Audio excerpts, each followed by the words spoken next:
ছয় দফা দাবিতে আজ ভুতুরিয়া বিদ্যুৎ ভবনের সামনে বিক্ষোভ প্রদর্শন করে ত্রিপুরা ইলেকট্রিসিটি কনজিউমার অ্যাসোসিয়েশন। দাবিগুলি সম্পর্কে অ্যাসোসিয়েশনের আহ্বায়ক সঞ্জয় চৌধুরী জানিয়েছেন, বিদ্যুৎ বেসরকারীকরণ বন্ধ করা, প্রিপেইড স্মার্ট মিটার বাতিল করা, রাজ্যের প্রতিটি বিদ্যুৎ দপ্তরে ডিভিশন সাব ডিভিশনে লাইনম্যান ও কর্মী নিয়োগ করা সহ ছয় দফা দাবি নিয়ে আজকের এই বিক্ষোভ কর্মসূচি।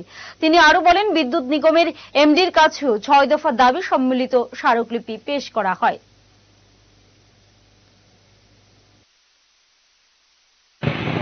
আমি যখন বিদ্যুৎটা নেই তখন আমার যে ছিল এবং বর্তমানে আমি এখন হয়তো কিছু বাড়িয়েছি, কিন্তু আমার তো প্রতি মাসে আমি বাড়তি টাকা তো দিচ্ছি।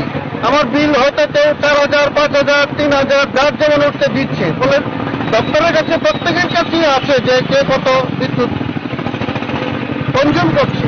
ফলে সেই মতো অনুসারে বাড়তি টাকা কেন দিতে হবে? তার জন্য যেটা প্রয়োজন তার বদলানোর ওনারা সেই বাবদ কি নেবেন সেটাও তো কোনো ধার্যের সঠিক কিছু নেই।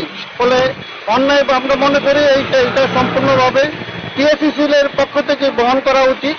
আমরা তার জন্য এটা বন্ধ করতে বলছি এবং তার পাশাপাশি সর্বনাশা যে স্মার্ট মিটার, সে স্মার্ট মিটার বন্ধ করতে আমরা বলছি, যে প্রিপেইড স্মার্ট মিটার, সেটার মূল উদ্দেশ্য হচ্ছে বিদ্যুৎকে সম্পূর্ণভাবে বেসরকারীকরণ করে দেবে।